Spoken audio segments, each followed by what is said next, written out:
What's up, YouTube? It's the Japarican coming at you today with another fun deck profile. It's gonna be a Utopia Zexal weapon OTK deck. The deck's pretty fun. It just spams rank 4 exceed monsters and really throws your opponent for a loop. So we'll go ahead and jump in. First off, we got 2 10 goldfish because it is exceed spam heavy deck. And then we got 3 Goblinberg because they help you spam out those rank 4 exceeds. And next we have 2 Summoner Monks because, yet again, easy exceeds. And then we have 2 Photon Thrashers because free summons are good. We have 2 Photon Slashers, which, if you don't know what this does, if there is a face-up exceed monster, whether it's on your side of the field or your opponent's side of the field, you can special summon this in face-up defense mode. That's really good because it's a level 5, so it lets you exceed into the rank 5 Zexal weapon card that you need, which we'll get into later. And then this guy is really good if you can go into Utopia and you special him, and if you have 2 of them in hand, it's an automatic rank 5 exceed. It's just really good. And then for more extra summons, we have Solar Windjammer. If you have no monsters, you can special summon this in defense mode. Level 5, really good. And then we have 2 Kage to Kage because he's just good with rank 4 decks. And then next we have 2 Star Drawings. This card is really good because it can be a level 4 or a level 5 while you're exceeding. And then when you exceed summon using this card, you get to draw 1 card.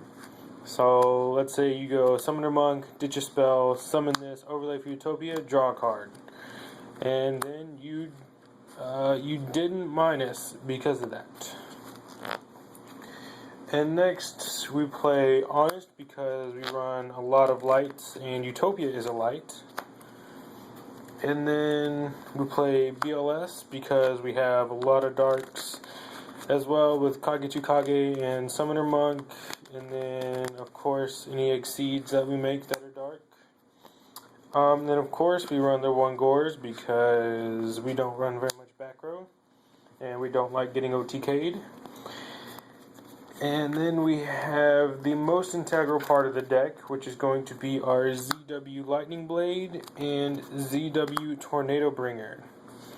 Now, Tornado Bringer says that it can only be equipped to Utopia monster, and the Utopia monster gains 1300 attack while it's equipped to it.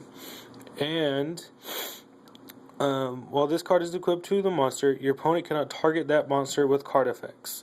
If a monster equipped with this card would be destroyed by a battle, destroy this card instead. So this puts Utopia, if it's by itself, at 3800, and it can't be targeted. And they have to run over Utopia twice, not including the materials that you have on your Utopia. And with Lightning Blade, it says that while this card is equipped to a equipped to a monster, face-up ZW cards you control cannot be destroyed by your opponent's card effects. If a monster equipped with this card would be destroyed by a card effect, destroy this card instead. And while he's equipped to him, the Utopia gains 1200 attack. So if you combine these 2 together, your Utopia gains 2500 attack, so it puts him at 5000. Plus, he can't be destroyed by battle or by card effects initially, and Utopia can't be targeted, and ZW cards can't be destroyed. Pretty annoying. Next, we have our hand traps, which are Effect Veiler and Maxi, because nobody likes getting OTK'd, and we don't want effects going off. That's it for the monsters. It is 28 monsters, I believe. It's a lot of monsters. Next, we have our spells, which we run 1 Dark Hole, 1 Heavy Storm, 1 Monster Reborn, 1 Allure of Darkness, because we do run a lot of darks, and if nothing else, we can just ditch it with Summoner Monk. And then we play 2 Forbidden Lance, because we want to get our summons off, and just ditch it again with Summoner Monk. Next we have 3 Mystical Space Typhoon, just more food for Monk, and want to get those summons off. Next we have 3 Instant Fusion. These are really good in the deck. If you draw 2 in a Monk, you can use 1 and use Monk's effect, which is pretty good. Alright, so that is it for the main deck. It is 40 cards. No traps, because all your traps are in the side deck. Mainly you're going to side to combat the meta. Most of the time, if you're not drawing good with this deck, it's because you're drawing too many of the same monsters. Now on to the extra deck. We play just a rank 4 toolbox and a few other cards. 1 Gaga Cowboy, because it's cowboy and it's just too darn good. 1 Black Ship of Corn, because it is the Black Ship of Corn. 1 Shockmaster to lock down those spell books and dragons.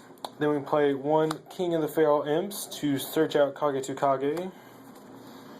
And 2 Utopias, because Utopia is the heart and soul of this deck. Utopia is just too good. Then we play 1 Utopia Ray. Then we play 1 number 85 Crazy Box, so that way you can side in that Eradicator Virus. Next we have our rank 5s, which is 1 Volcasaurus, and then 2 ZW Leo Arms. If you don't know what this does, you detach a material and you can search out 1 ZW card from your deck to your hand, and then you can activate a second effect to equip him to 1 Utopia monster, and he gains 3,000 attack. And then during the battle phase, if you attack with Utopia, you can send 1 of these to the graveyard to attack again, but you cannot attack directly. And then we play 1 Gaia Dragon because of the Volcasaurus. And then for Instant Fusion, we play Dark Fire Dragon and 2 Ojama Knights. Ojama Knights are such a troll. Trolly. But that is it, guys. Hope you enjoy this deck profile. It is a very fun deck. I got the idea from AznEyesWhiteDragon, and decided to make my own and give it my own twists. It is really fun. I think that is the best card in the deck. Star Drawing is the best card ever in this deck. But thanks for watching, guys. Check out my contest video. I'll have a link somewhere over here, somewhere. But check that out. Like this video, comment, share the video, subscribe, and tell your friends to subscribe. This is the Japarican signing out.